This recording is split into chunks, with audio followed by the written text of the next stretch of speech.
Hi, welcome to my channel. My name is Amelia. As you may know if you've been watching my videos before, I am a holistic nutritionist and a certified massage therapist and a creative and a very avid traveler. And today I am going to be telling you about my own personal story over the past few months since the pandemic started about insomnia and a bit about adrenal fatigue. So basically, at the beginning of this year, I went to Bali for about 3 weeks. Within the first 3 days, I started to have some stomach issues, which it's not totally out of the normal when you visit a third world country. I've been to India before. I was there for 5 months and I got a few different stomach things going on there, luckily, which weren't long term or anything serious. However, I'm not a stranger to having gut issues when I'm traveling. So I had something at the beginning of my trip in Bali and I was like, it's fine. I've been to India. I've been exposed to tons of different bacteria. No big deal. It'll go away in a couple of days. And it took 2 months to resolve. Oh my God. So I was sick for most of the time I was in Bali. I still enjoyed it. And honestly, I was at the tail end of a really long trip, so I didn't really care. I was happy just to chill out in my air-conditioned room and go out to eat a few different times, even though the food never really stayed in me for very long. So it didn't really seem like a big of a deal, and then it kind of just kept going and going and going, and then I decided to come back to Canada at near the end of January, which was actually really great because I would have had to come home anyway in a month when COVID started. So it was actually really fortunate that I had to come back anyway and was just burnt out completely by travel. So I came back, went to see a doctor, went to get a bunch of tests done. Luckily, it wasn't a parasite. However, I did have 2 types of bacteria. Not great. So I went on 1 round of antibiotics for 7 days. That totally knocked me out. I did not feel well on those antibiotics at all. I can't remember what it was called, but it did get rid of the 1 type of bacteria, but I was still having gut issues like a month and a half into this. So I went back to my doctor, more tests, went on another round of antibiotics for 10 days, and then luckily, everything finally seemed to be resolved with my gut issues. And then I was like, great, now I can go back to work, I can get back to normal life, I can start, just being, feeling good again, and getting back into work, and get back into a routine and a normal schedule, and back into normal life. And then COVID happened. So that was really interesting. So COVID happened, and then obviously everything shut down. Luckily, we've stayed pretty safe here in Vancouver, and British Columbia has done a pretty good job of managing COVID and the spread. However, about a week into the pandemic, I think I'd been in isolation for a week and I was taking it very seriously. I was hardly going outside. I was hardly going for walks. I was being so careful. And then it was spring as well, so the weather wasn't even that nice really to do anything outside. And then I got my period. I started my cycle, and I then started to have sleep issues. Now, I've always been a really light sleeper. I'm really sensitive to my environment, to noise, to light. I don't know if that's because I grew up in a small town or if it's just the way my body is. Some people go to sleep like that and just stay asleep, which is would be so amazing, but it's just not the way I am. And so I started having sleep issues when I started my cycle. The first night I didn't fall asleep till 3, and I was like, that kind of sucked, but whatever, it'll be fine. Next night, didn't fall asleep till 1, but I was like, it's getting better. This is just a temporary thing. It's probably just my hormones in flux during my cycle, so no big deal. Until the next 2 or 3 nights when I still couldn't fall asleep till 3 in the morning. And I'll just say this, I do not do well if I have not slept. My friends know me for this. If you wake me up in the middle of the night, I am going to be really grumpy. I do not do well the following days. I cannot function normally. I'll still wake up at 7 in the morning, and then I'll feel like I have to go back to sleep.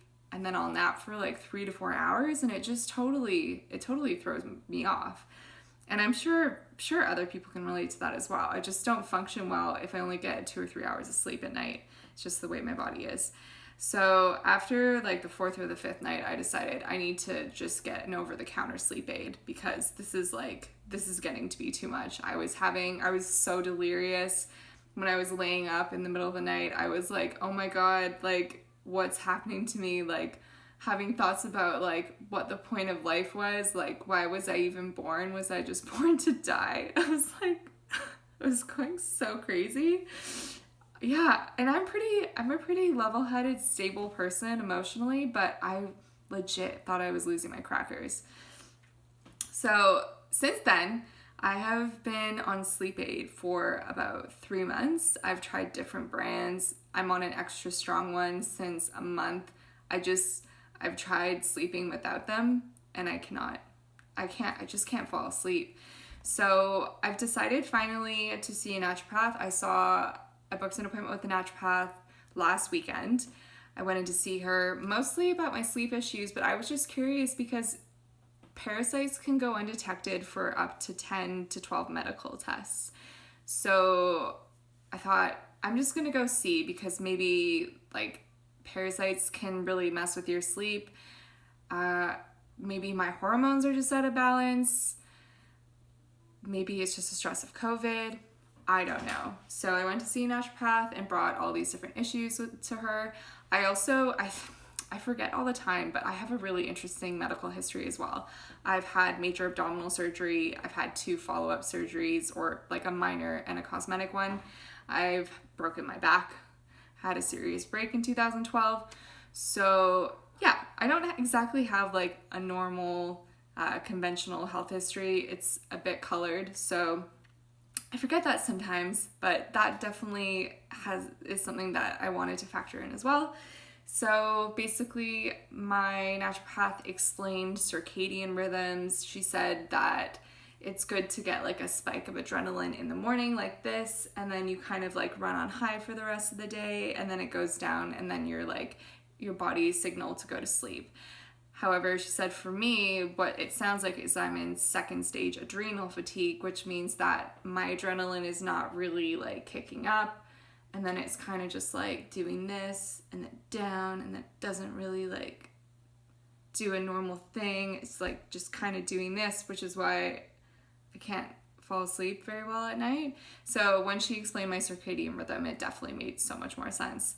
One thing I am doing, which is good, is I am working out 4 to 5 days a week in the morning. So that definitely helps.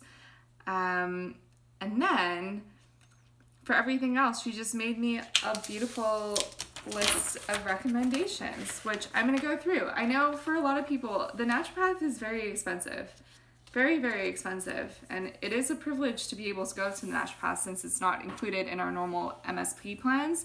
Or, I mean, you can get additional insurance as well if you want to get like the added or alternative services, which really, I think that from my standpoint as a holistic nutritionist and as someone who's gone through a lot of different health issues, I feel like the naturopaths should be included in normal MSP, especially since they are doctors. But at the moment it's not, and it can be very expensive. So I totally appreciate if someone like you, like anyone is having a health issue but they can't afford to go to the naturopath. So hopefully me going through this and making maybe bi-weekly videos about how my protocol is going, like if I'm getting better and feeling better, hopefully this information will help you if you've been experiencing insomnia or adrenal burnout, because this is really important to address for our quality of life, for our happiness. We need to sleep. We need to actually be able to get like 6 to 8 hours of sleep at night. Otherwise, we just can't maintain optimal levels of health and happiness. So yeah, we'll start with my herbs. So my naturopath recommended several herbs. I just went to Quidita's, which is a really, really wonderful health food store on Commercial Drive. I will link their information below, and it's very affordable. And they have herbs in bulk. So I got chamomile, passionflower, oatstraw, nettle, lemonbalm, and then a bit of valerian. And basically I just put it in this little cotton tea bag, which is reusable, which I also got from Quidita's. I let that steep for 10 to 20 minutes in hot boiled water. And then I drink that maybe like 30 minutes before I want to go to sleep. And then I'm still taking my over-the-counter sleep aid as well. I think in a month I will transition over to a natural one. However, for now I'm taking the herbs plus my over-the-counter sleep medicine, and I'm actually finding that I'm sleeping deeper and waking up feeling more energized in the morning. So that is awesome. The second thing that she recommended for me was a probiotic. Right now I have HMF Forte by Oatstraw, which is a really good probiotic. However, it only has 4 strains, and I'm just waiting for the clinic to receive the other probiotics that they sell. I don't know the name of the brand, so once I actually get it, I will just update the information below or in the next video. And then next we have L-glutamine powder. So this is really great for repairing the gut lining, and I have taken this in the past for my post-surgery issues. And it actually is great for repairing your muscles after exercise. So basically what I do is I take 1 scoop of this in water after I exercise, like just post-workout, or if I'm not working out that day, I just take it first thing in the morning on an empty stomach with water. So yeah, that is great. I've taken that before. I know L-glutamine really works for healing any inflammation or repairing anything in the gut lining. So that's awesome. All good stuff. And then I am doing a bit of a herbal parasite cleanse. I'm just doing, what's this one? St. Francis. I'm pretty sure this is going to be backwards, but I'll also link it below. So it's walnuts and then a couple different herbs. I'm going to take it for maybe 5 days this week, 3 times a day with water on an empty stomach, and then 3 days leading up to the full moon, which I believe is August 1st or 3rd. I will take it 3 days prior and then 4 days during and after, so about 7 days, because parasites do hatch their eggs around the full moon. So I'll see if that helps with my insomnia as well, because if you have parasites, even if they're microscopic and they haven't been detected, they can cause sleep issues and a bunch of other health issues. So it's probably about time I did this anyway, because honestly, I have traveled in so many like third world countries and eaten very questionable food. So this is probably a good idea anyway. And I think that's all my supplements. I am doing a consultation with my really good friend and business partner, Kristen. We are going to be going over some essential oils to help with my circadian rhythm, with my sleep, and with my energy. So I'm going to post like the oils I take in a day video probably on Wednesday, just to show you which essential oils I'm taking throughout the day, because doTERRA oils are so great. They are so pure, so ethically sourced, and many of them you can take internally like you would a supplement, and you're getting the benefit of the whole plant, kind of like taking herbs but in a very small and convenient form. So we're going to be going over that as well on Tuesday, and then I will post a video on Wednesday, my next video, and that will be all about my essential oil routine, the oils I take. So yeah, I hope that gave you some insight and some ideas of what you could do if you're experiencing sleep issues as well. I would highly recommend that you get a combination of these herbs too, and I will put all of that information below in the description. And I just like to say as well, if you have been experiencing insomnia or any mental or emotional health issues throughout this pandemic, that all, like, your experience is totally valid. This is an extremely unusual time. I think my big takeaway from this is to be more gentle and even more compassionate with myself, and yeah, just do what you can. It's like, it's really one foot in front of the other. When we don't know what's going to happen and the future is uncertain, I think that's really the best protocol. It's just one foot in front of the other, and take care of yourself. I love you. I see you. I know. It's tough. Not sleeping, everything that's been going on is it's very tough. And I think my big takeaway from all of this is, one, if you're gonna travel the world for 3 years straight, probably going to experience some kind of burnout at some point and need a period of recovery. And 2, expect the unexpected. I don't think anyone, when we were going into this new year and writing our New Year's resolutions and making plans and goal setting, I don't think anyone saw this coming except for maybe that psychic who predicted a virus in 2020. I can't remember her name. I think it was Sylvia Brown. But yeah, expect the unexpected, I think, is the best policy. Yes. So anyway, that is the video. I hope you found this information helpful and useful. If you have any questions or comments or any great resources for myself or anyone else who's been experiencing insomnia, feel free to just post that below. If you like this video, give it a like. If you want to see more of my content and stay up to date with my videos, just hit subscribe and the little bell so that you'll be notified next time I put out a video. Anyway, thank you so much for joining me. I hope you had a really beautiful weekend, and I will see you all later this week. Take care.